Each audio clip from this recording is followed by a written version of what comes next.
Bismillahirrahmanirrahim. Assalamualaikum warahmatullahi taala wabarakatuh. Alhamdulillahirabbil alamin. Wassalatu wassalamu ala asyrafil anbiya'i wal mursalin wa ala alihi wa sahbihi ajma'in. Qala rabbi shrah li sadri wa yassir li amri wahlul 'uqdatam min lisani yafqahu qawli. Subhanaka la ilma lana illa ma 'allamtana innaka antas samiul alim wa la haula wa la quwwata illa billahil aliyyil azim. Okay, Alhamdulillah, syukur kita kehadrat Allah Subhanahu Wa Taala kerana Allah masih lagi beri kita peluang, beri ruang kepada kita untuk kita sama-sama teruskan siri bincang soalan UPKK yang mana kita kali ini dalam bab ataupun dalam subjek adab dan akhlak Islamiah pada menyatakan ataupun kita nak bincangkan berkaitan dengan soalan yang berbentuk struktur. Contohnya seperti soalan betul salah, soalan isi tempat kosong, suaikan dan sebagainya.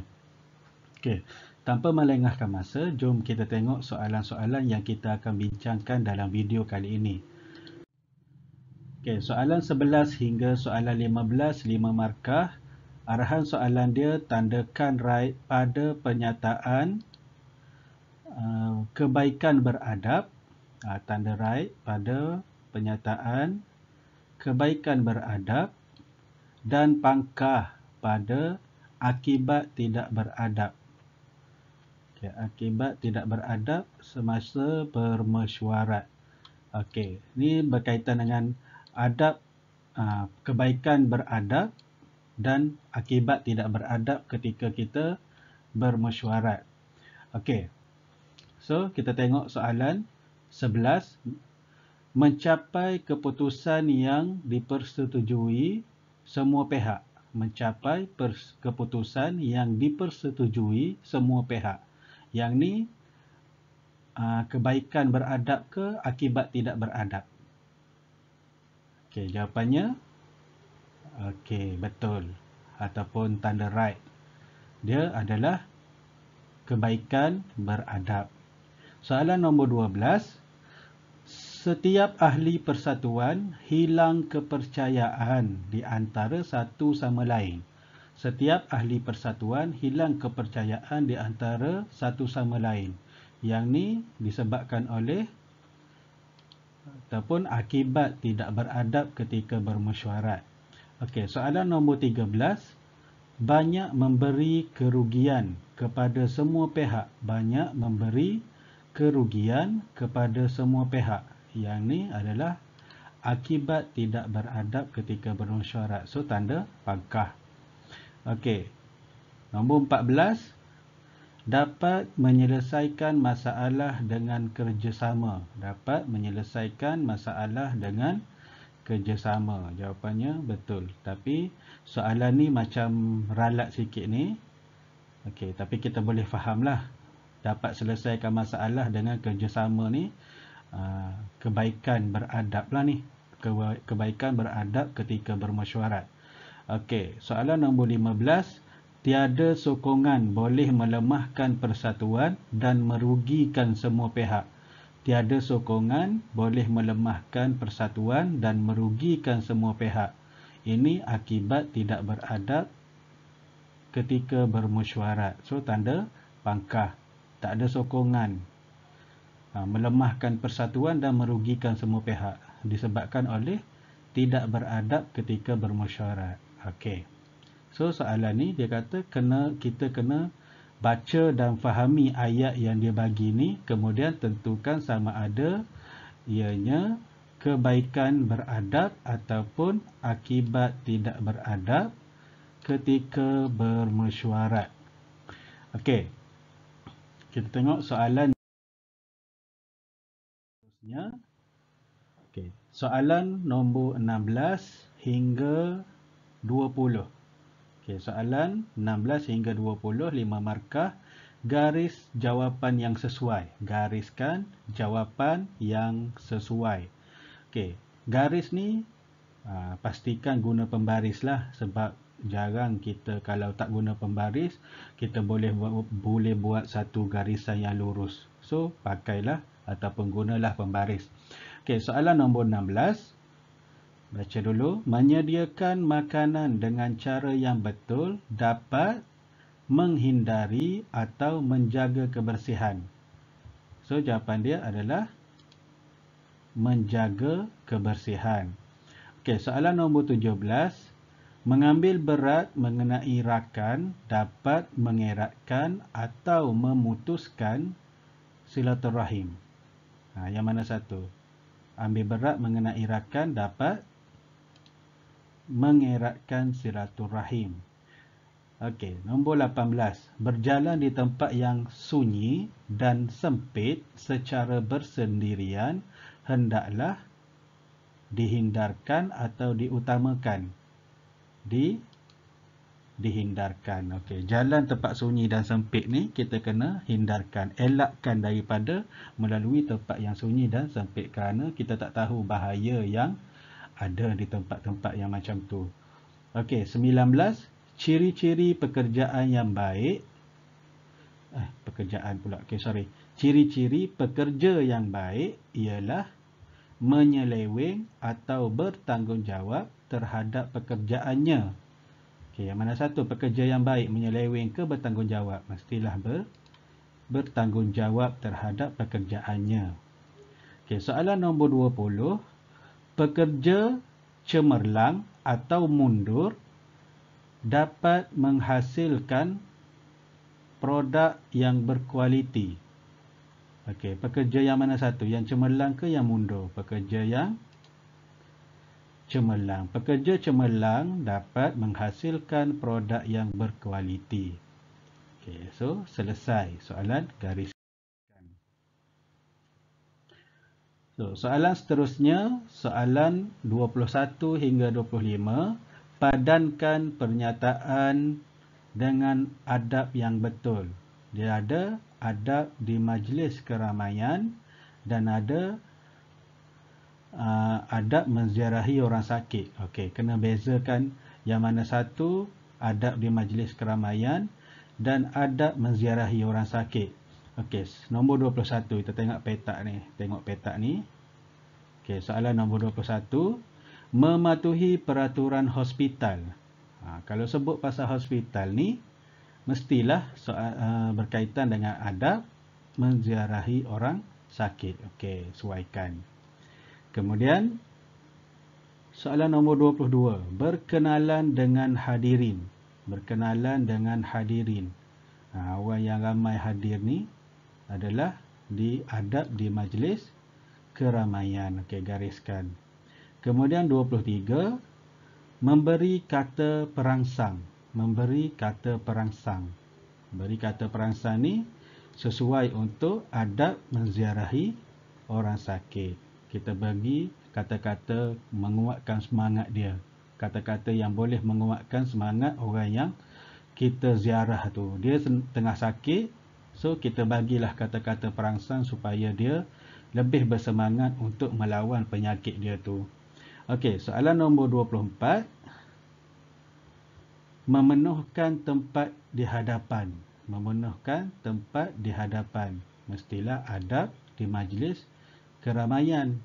Jarang kita kalau orang sakit dia tak berkumpul. Kita tengok orang sakit kan, dia tak adalah nak penuhkan tempat hadapan, tempat belakang, tak ada. So kalau majlis keramaian ni orang susun kerusi lah apalah, so kita penuhkan tempat di hadapan. Okey, soalan nombor 25. Melawat masa yang sesuai. Melawat pada masa yang sesuai. Dia dah tulis dah kat sini melawat. So adab menziarahi orang sakit, melawat pada masa yang sesuai. Jangan waktu dia rehat ke dia waktu yang tak sesuai lah, pukul 12 malam. Bagi salam depan rumah orang 12 malam, cakap nak tengok orang sakit. Kesian dia, waktu dia rehat kan. Okey, melawat pada waktu yang sesuai. Okey, soalan seterusnya, soalan 26 hingga 30. Tulis nombor pada penyataan mengikut gambar adab ketika bersama rakan. Okey. So, soalan ni dia bagi kita 5 gambar yang dia dah tulis nombor dekat satu-satu gambar ni. Okey, gambar yang pertama yang ni nombor 26. Yang ni nombor 27. Okey, yang ni nombor 28, nombor 29 dan nombor 30. So, dalam petak kat sini, dalam petak kat sini ni, kita kena tulis nombor berdasarkan situasi yang terjadi pada gambar. Okey, kita kena tulis nombor. Okey, dalam ni kena ada nombor-nombor mengikut situasi yang ada dalam gambar. Okey, so kita baca dulu. Bersalaman ketika bertemu. Bersalaman ketika bertemu. Sesuai bagi gambar yang bernombor 29. Tengok gambar nombor 29 tu, orang tengah salam. Okey, kemudian memanggil dengan panggilan yang baik. Memanggil dengan panggilan yang baik. Sesuai dengan gambar nombor 27. Okey, sesuai dengan gambar yang bernombor 27. Seterusnya, mengucap tahniah di atas kejayaan. Mengucap tahniah di atas kejayaan. Ayat ni sesuai untuk gambar yang bernombor 26. Okey, tengok. Masing-masing tunjuk result exam ni kan. Dia tunjuk keputusan periksa dia. Lepas tu ucap tahniah. Okey, kemudian yang seterusnya, menziarahi rakan ketika sakit. Sesuai untuk gambar bernombor 28. Okey, yang ni 28 ni. Dia tengah melawat orang sakit. Okey, seterusnya, mengucapkan selamat tinggal ketika berjumpa. Mengucapkan selamat tinggal ketika berpisah. Okey, maaf. Mengucapkan selamat tinggal ketika berpisah sesuai untuk gambar yang bernombor 30 ni. Okey. So, tulis 30 kat situ. Okey. Soalan seterusnya. Soalan 31 hingga 35, 5 markah. Isi tempat kosong berpandukan jawapan yang diberi. Isi tempat kosong berpandukan jawapan yang diberi. Kita baca dulu. Jawapan dia menimbulkan rasa insaf. Kemudian ekonomi mantap. Okey, barang berkualiti. Menguatkan ketakwaan kepada Allah. Menguatkan ketakwaan kepada Allah. Dan tiada berlaku penipuan. Okey, so dia kata isi tempat kosong berpandukan jawapan yang diberi. So dia nak hikmah adab berjual beli dengan hikmah beradab menziarahi kubur.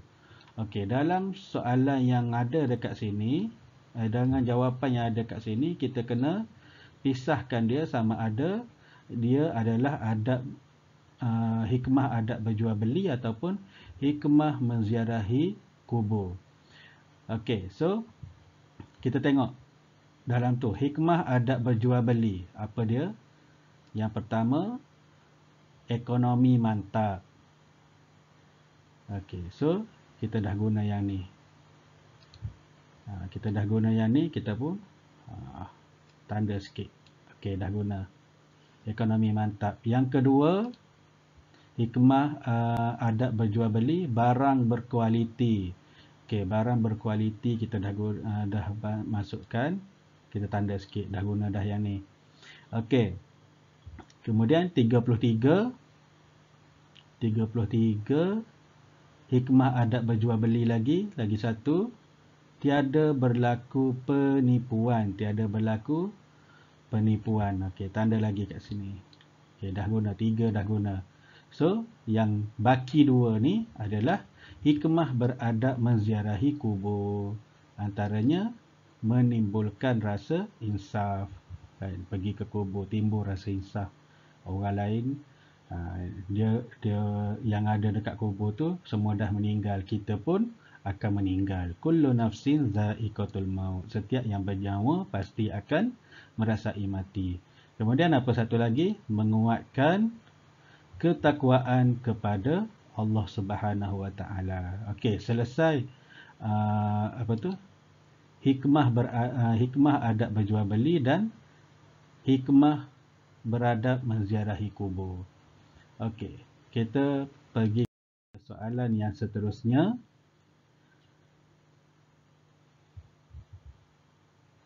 Okay, soalan ni agak kecil sikit tulisan dia ni. Okey, tak apa, kita baca. Soalan 36 hingga 40. 5 markah, isi tempat kosong dengan jawapan yang diberi.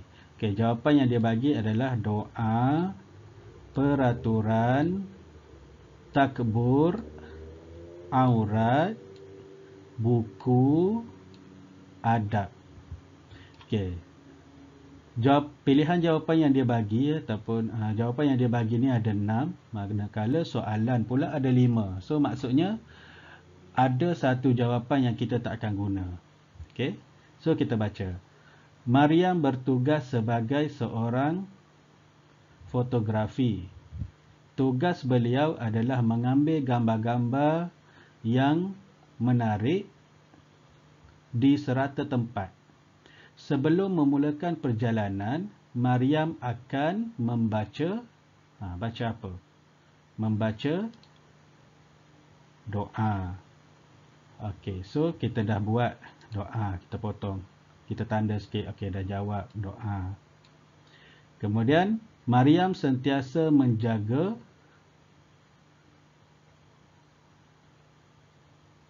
apa? Menjaga adab. Okey, menjaga adab. Tulis adab kat situ, menjaga adab dan menutup.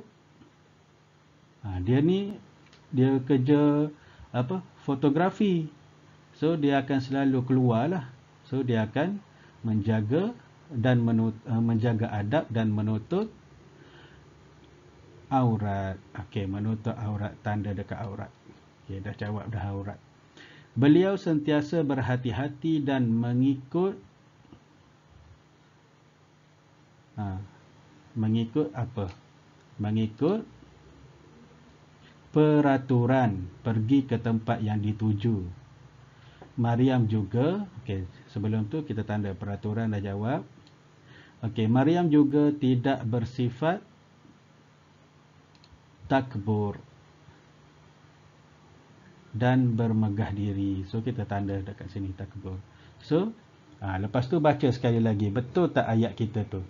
Okey, kita baca daripada atas balik. Okey, Maryam bertugas sebagai seorang fotografi. Tugas beliau adalah mengambil gambar-gambar yang menarik di serata tempat.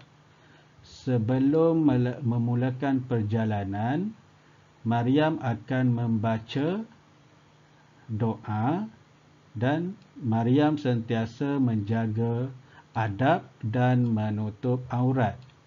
Beliau sentiasa berhati-hati dan mengikut peraturan pergi ke tempat yang dituju. Maryam juga tidak bersifat takbur dan bermegah diri. Okey, selesai soalan isi tempat kosong kita. Okey, kita tengok soalan yang seterusnya. Okey. Soalan yang seterusnya, soalan nombor 41 hingga soalan nombor 45. Garis jawapan yang betul, cara berjual beli yang dituntut dalam Islam. Okey, garis jawapan yang betul, cara berjual beli yang dituntut dalam Islam. Dia nak berkaitan dengan berjual beli. Okey, kita tengok. Soalan nombor 41. Peniaga sentiasa menjaga hati pelanggan. Adab jual beli ataupun hikmah jual beli. So jawapannya adalah adab jual beli. Adab peniaga dengan pembeli. Adab peniaga dengan pelanggannya. Kena sentiasa menjaga hati pelanggan. Kalau tak jaga hati pelanggan, nanti pelanggan akan lari. Okey, kemudian soalan nombor 42. Wa ahallallahu al-bai'a wa harrama ar-riba. Ini ayat Al-Quran berkenaan dengan dalil nakli ke dalil akli. Dalil nakli ke dalil akli. Okay, ayat Al-Quran. Okey, so ayat Al-Quran adalah dalil naqli. Okey, soalan nombor 43. Peniaga cakap, saya jual, pembeli, saya beli. Okey, yang ni dia panggil akad apa? Akad jual beli ataupun akad nikah. So, yang ni adalah akad jual beli. Tak ada kaitan dengan nikah pun. Kalau kita baca arahan soalan tadi pun cara berjual beli. Kalau siapa jawab akad nikah ni sajalah. Dia nak apa tu, nak bagi jawapan dia salah. So, ni akad jual beli. Soalan nombor 44. Ada tanda harga. Ada tanda harga. Ciri jual beli ataupun hikmah jual beli. Yang mana satu? Ada tanda harga ni adalah ciri jual beli. Okey. Dan 45, menyenaraikan barangan yang perlu dibeli. Menyenaraikan barangan yang perlu dibeli adalah cara menjual ataupun cara membeli ataupun cara berbelanja. Yang mana satu? Cara menjual ke ataupun cara berbelanja? Jawapannya ialah cara berbelanja. Menyenaraikan barangan yang perlu dibeli. Barulah kita akan beli barangan yang kita perlu sahaja. Dapat menjimatkan duit kita. Okey. Terusnya, soalan 46 hingga 50, lengkapkan tempat kosong dengan ucapan yang sesuai berdasarkan tuntutan adab yang baik. Okey, lengkapkan tempat kosong dengan ucapan yang sesuai berdasarkan tuntutan adab yang baik. Okey, dekat sini dia bagi kepada kita 5 jawapan, 5 pilihan jawapan dan 5 juga soalan. 46, 47, 48, 49, 50. Okey, so maksudnya setiap jawapan ni kita akan guna. Okey. Kita baca jawapan dulu. Cikgu, boleh saya bantu? Assalamualaikum, boleh saya tumpang bertanya? Maaf ibu, tadi saya ada kelas tambahan. Assalamualaikum Encik Harun, ada di rumahkah? Syukur Alhamdulillah, saya telah berjaya. Okey, kita tengok situasinya. Soalan nombor 46. Amin sangat gembira kerana telah lulus dalam peperiksaan dengan cemerlang. Kat sini, Amin kena buat apa? Amin cakap, syukur Alhamdulillah, saya telah berjaya. Okey, soalan nombor 47. Encik Abu tidak tahu arah jalan ke rumah Husin. Encik Abu tidak tahu arah jalan ke rumah Husin. So, Encik Abu kena buat apa? Okey, sebelum tu kita tanda dulu. Yang mana kita dah jawab. Syukur dah jawab. Okey. Yang ni Encik Abu ni, kes nombor 47 ni, kes Encik Abu ni. Macam mana? Dia kena bertanya orang. Assalamualaikum, boleh saya tumpang bertanya? Okey, dia jumpa orang, dia bagi salam, kemudian dia minta izin untuk tumpang bertanya. Dia tak tahu jalan nak pergi ke rumah Husin tadi tu. Assalamualaikum, boleh saya tumpang bertanya? Dia kata. Okey, kemudian nombor 48. Aminah terlewat pulang ke rumah. Aminah terlewat pulang ke rumah. Okey, so jawapannya adalah maaf ibu, tadi saya ada kelas tambahan. Maaf ibu, tadi saya ada kelas tambahan. Okey, jawapan maaf ni tanda dah jawab dah. Okey, Aminah terlewat pulang ke rumah. Mestilah ibu dia risau ke manalah Aminah ni pergi kan. So dia pun sampai-sampai je dia jumpa mak dia, maaf ibu, tadi saya ada kelas tambahan. Itu yang sebabnya saya pulang, saya balik lewat. Okey, nombor 49. Siti suka membantu gurunya. Siti suka membantu gurunya. Okey, so jawapan dia ialah, okey, dia cakap, cikgu, boleh saya bantu? Ada dalam jawapan ni kan. Okey, so tanda. Cikgu, boleh saya bantu? Okey, soalan yang terakhir 50. Pak Leman mengetuk pintu jirannya untuk memberi sedikit buah tangan dari kampung. Pak Leman mengetuk pintu jirannya, bukan pintu jiran ni, pintu rumah jiran lah ni. Mengetuk pintu jirannya untuk memberi sedikit buah tangan dari kampung. So, dia kena cakap apa? Sambil dia ketuk pintu tu, dia pun cakap, Assalamualaikum, Assalamualaikum Encik Harun, ada di rumah kah? Okey. Tu ada adab yang sesuai dengan situasi soalan nombor 46 hingga soalan nombor 50. Okey, maka selesailah kita menjawab soalan-soalan berbentuk struktur dan kita akan sambung lagi di video yang akan datang berkenaan dengan soalan subjektif bagi kertas adab dan akhlak Islamiah ni. Dan semoga video ini dapat memberi manfaat dan tolong sebar-sebarkan kepada kawan-kawan yang lain supaya kita dapat sama-sama mengulang kaji soalan adab ini. Dan saya doakan anda semua berjaya dapat A dalam UPKK. Okey, semoga bertemu lagi. Wallahu a'lam bishawab. Assalamualaikum warahmatullahi taala wabarakatuh.